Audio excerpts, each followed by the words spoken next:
औज़ुबिल्लाहिमिनश्शैतानिर्रजीम बिस्मिल्लाहिर्रहमानिर्रहीम। अस्सलाम वालेकुम नाज़रीन। मैं हूं आपका मेज़बान इरशाद अंसारी और आप देख रहे हैं पेटेक्स। नाज़रीन, आज हम गुफ्तगू करेंगे कि बिल आखिर इत्तेहादी हुकूमत अपनी मुद्दत पूरी करके घर चली गई और निगरान वज़ीर आज़म, जिसका काफ़ी अरसे से काफ़ी शोर चल रहा था, उसके लिए मुख्तलिफ नाम आ रहे थे। इसहाक डार का नाम आया, शाहिद खाकान अब्बासी का नाम आया और हफीज़ शेख तो बाकायदा तौर पे पाकिस्तान तशरीफ़ ला चुके थे। अभी भी उन्होंने कराची में जो है वो डेरे डाले हुए हैं। फिर जलील अब्बास साहब जिलानी जो है उनका नाम आया, तसद्दुक़ जिलानी साहब का नाम आया। और कहने का मकसद ये है कि मुख्तलिफ नाम जो है वो चलते रहे। हमने पहले भी कहा था कि लग ऐसा ही रहा है कि ये सारे नाम जो है वो मार्केट में छोड़ के और रद्द अमल चेक किया जा रहा है, और लेकिन होना ऐसा है कि जो सरप्राइज़ होगा सबके लिए। और बिल आखिर बलूचिस्तान से ताल्लुक़ रखने वाले काकड़ साहब, उनका जो है वो नाम सामने आ गया है।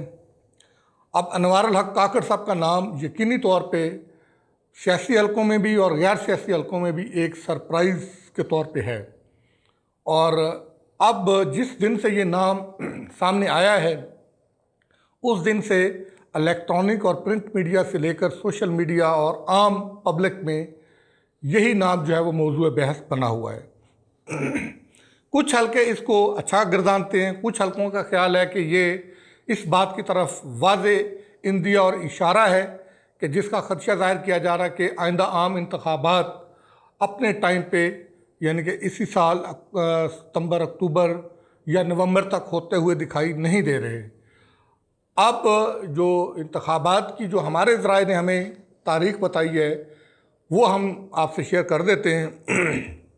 ज़राए का ये कहना है कि शायद आइंदा आम इंतखाबात या तो 24 फरवरी, 23-24 फरवरी, इन दिनों में जो भी संडे आता है उसमें होगा, या फिर 3 मार्च को। ये 2 महीने हैं जिसमें आइंदा आम इंतखाबात मतवक्के हैं। लेकिन अगर इस दौरान कोई सिचुएशन ऐसी डेवलप होती है कि जो इस बात की मतकाज़ी है कि इंतखाबात को मज़ीद जो है वो डिले किया जाए, तो फिर ये इंतखाबात जून जुलाई के बाद जाके, यानी कि 2024 में जून जुलाई के बाद जाके होंगे या होते हुए नज़र आ रहे हैं। लेकिन गालिब इम्कान ये है कि फरवरी 2024 या फिर मार्च 2024 में आइंदा आम इंतखाबात हो जाएंगे।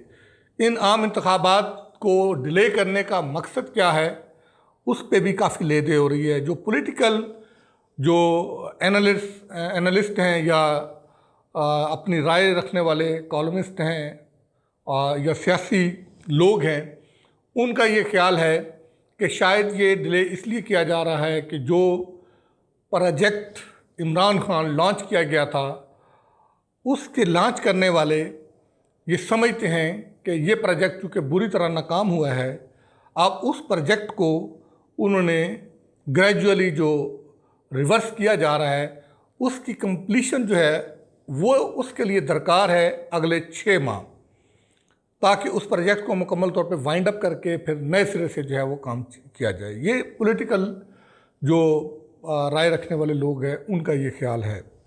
लेकिन जो हुकूमत में लोग हैं, वो जानते बूझते भी अभी भी उनका यही बयानिया है कि आम इंतखाबात जो हैं वो ये जो आइन की मुद्दत है 3 माह की, इस अरसे में हो जाएंगे। और इसी को मद्देनज़र रखते हुए उन्होंने असम्बलियाँ जो है वो कबल वक्त 2-3 दिन पहले जो है वो तहलील कर दी हैं, ताकि 3 माह का टाइम मिल सके।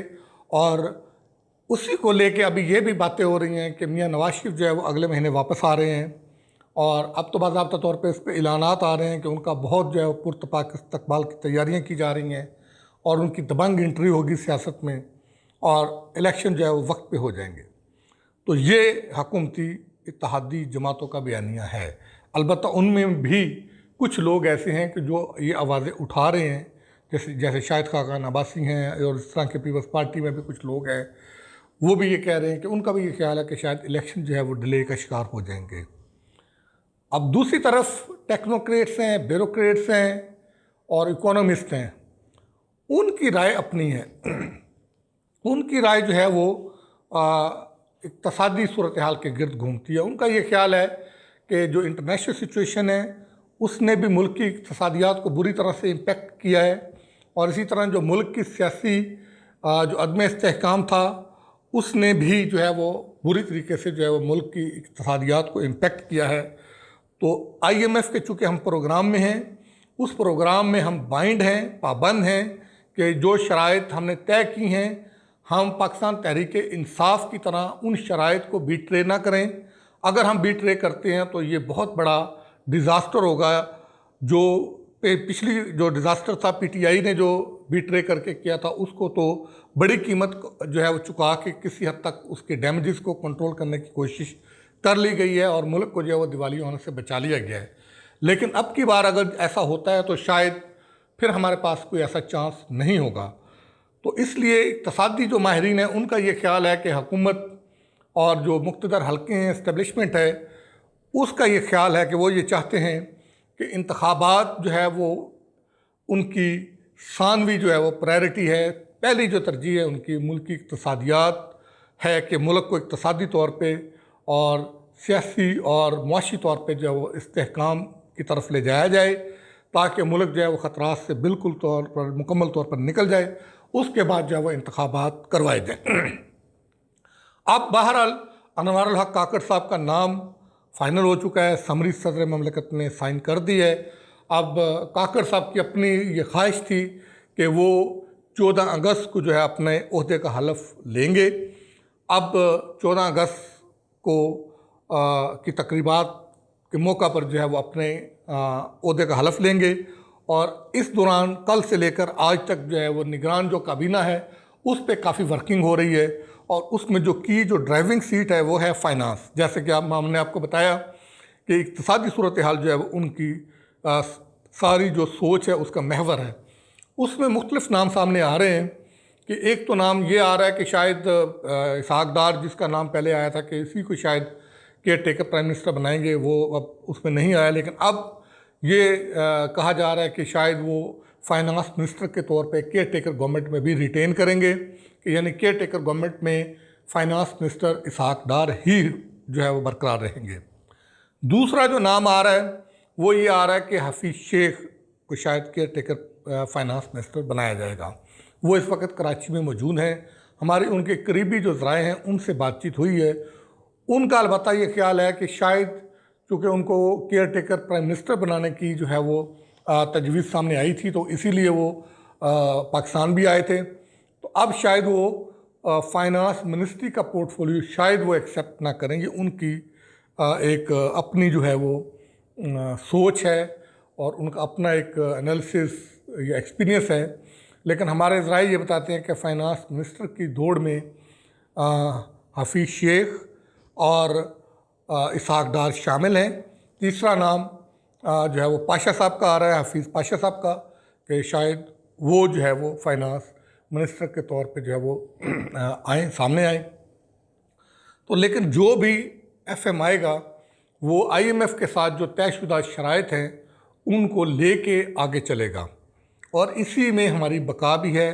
क्योंकि जब हम IMF के प्रोग्राम में होते हैं, हम ये अपने मुतअद्दिद वीलॉग्स में ये बात दो टोक अल्फाज में ये कह चुके हैं। अगरचे हुकूमत भी ये दावे करती रही कि हमारे पास प्लान B, C है, बाकी जो इक़्तिसादी लोग हैं वो भी ये करते हैं, लेकिन हमारा एक स्टांस था कि जब आप IMF के प्रोग्राम में होते हैं, वो बेशक PTI की गवर्नमेंट हो, वो नून लीग की गवर्नमेंट हो, वो पीपल्स पार्टी की गवर्नमेंट हो, वो इत्तेहादी हुकूमत हो या डिक्टेटरशिप हो, जब आप IMF के प्रोग्राम में होते हैं तो तमाम रास्ते IMF से हो के जाते हैं, क्योंकि under the umbrella of IMF तमाम जो डोनर्स, ममालिक और इदारे होते हैं वो इस बात के पाबंद होते हैं कि जो IMF सर्टिफाई करता है उस मुल्क की जो इकोनॉमी को, उसकी सर्टिफिकेशन पे उन डोनर्स, ममालिक और इदारों ने चलना होता है। बजटरी सपोर्ट उसी के साथ चलती है। अगर उस मुल्क की इकोनॉमी को जो है वो डिग्रेड करता है या उसको ख़तरनाक करार दिया जाता है तो फिर वो मुल्क उसको बजटरी सपोर्ट फराहम नहीं करते। तो यही हुआ पाकिस्तान के साथ भी। बिल आखिर जब प्रोग्राम हो गया तो फिर प्राइम मिनिस्टर ने भी बरमला जो है इस बात का इतराफ़ किया कि हम दिवालिया होने से बच गए और बाकी उन्होंने, लिहाजा जो निगरान हुकूमत है वो भी IMF के प्रोग्राम को लेके आगे चलेगी। और अब जो है वो कल काबीना का भी जो है वो सामने आ जाएगा सारा, कि नई काबीना जो है वो निगरान काबीना, उसमें कौन कौन आ रहे हैं, और निगरान जो वज़ीर आज़म है वो भी अपना हलफ उठा लेंगे। अलबत्ता इस पे काफ़ी जो है वो बातचीत हो रही है। अख्तर मैंगल साहब ने जो है वो नवाज शरीफ साहब को बाकायदा तौर पे लेटर लिखा है, उसमें अपने तहफ़्फ़ुज़ात का इज़हार किया है, और उसमें उन्होंने काफ़ी सख्त लैंग्वेज भी यूज़ की है। और उनका ये कहना है कि जनरल जो अयूब से लेकर जनरल मुशर्रफ तक की आमरीत के जो मज़ालिम थे, उनका आपको जो है वो शायद एहसास नहीं है, उनसे आपने सबक नहीं सीखा है। और उनका ये ख्याल है कि हम तो पहले भी जो है वो इस मज़ालिम को जो है वो शिकार हैं और मुसलसल हो रहे हैं अभी भी, तो आगे भी हम इसको बर्दाश्त कर लेंगे। लेकिन उनका ये ख्याल है कि आने वाले दिनों में अगर इसके जो असरात आते हैं तो उसकी ज़्यादा जो विक्टिमाइजेशन या ज़्यादा जो असरात होंगे वो भी पाकिस्तान मुस्लिम लीग नून पे होंगे। और अपने लिए भी उन्होंने कहा कि अनवर हक काकड़ को जो है वो वज़ीर आज़म नामज़द करके उन्होंने ना सिर्फ हमारे लिए सियासत के रास्ते बंद कर दिए हैं, और हमारे लिए और नून लीग के दरमियान जो है वो दूरियां भी जो है वो मज़ीद जो है वो बढ़ाने का ये बायस बनेंगे। तो ये सिचुएशन है, और अब आगे देखते हैं कि क्या होने जा रहा है। पाकिस्तान तहरीक इंसाफ अपनी उम्मीदें लगाई हुई हैं, वो भी इसी दिन के जो है वो इंतज़ार में थी। वो अपनी प्रडिक्शन कर रहे हैं, वो ये कह रहे हैं कि अनवारुल हक काकड़ के आने के बाद सिचुएशन सियासी मंजरनामा तब्दील हो जाएगा, और वो फिर शायद इस उम्मीद में हैं कि एस्टेब्लिशमेंट और उनके दरमियान मामला तय पा जाएंगे, और मिल के जो है वो फिर काम करेंगे, और फिर 2/3 अक्सरियत के साथ पाकिस्तान तहरीक इंसाफ हुकूमत में आएगी। लेकिन उसके साथ साथ जो गैर जानबदार हल्के हैं उनका ये ख्याल है कि 2021 में पाकिस्तान तहरीक इंसाफ ने इसी अनवारुल हक काकड़ पे नैब के ज़रिए जो है वो केस करके इनको ब्लैकमेल करने की कोशिश की, इनको दबाव में लाने की कोशिश की, लेकिन ये उनके दबाव में नहीं आए।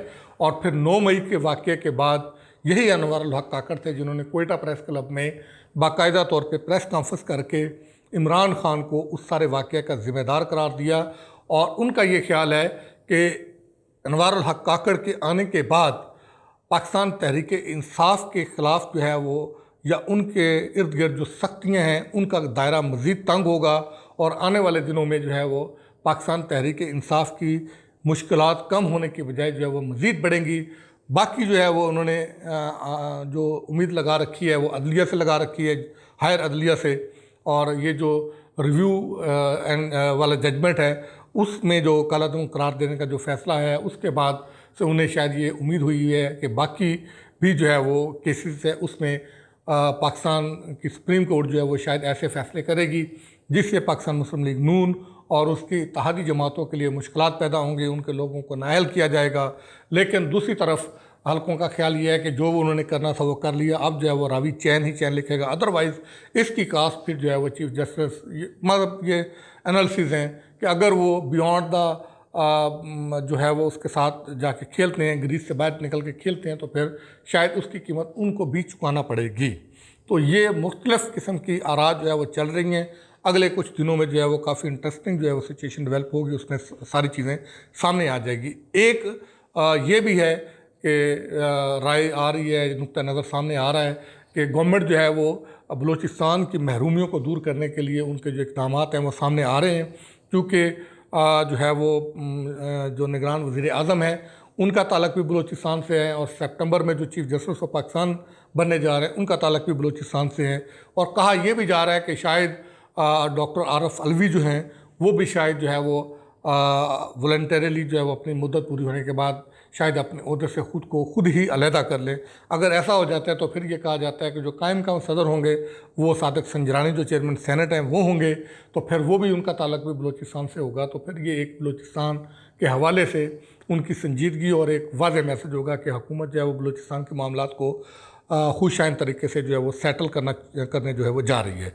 अब आगे देखते हैं कि अगले 1 से 2 महीने में जो सिचुएशन है वो सामने आ जाएगी कि डायरेक्शन जो है वो क्या बनने जा रही है।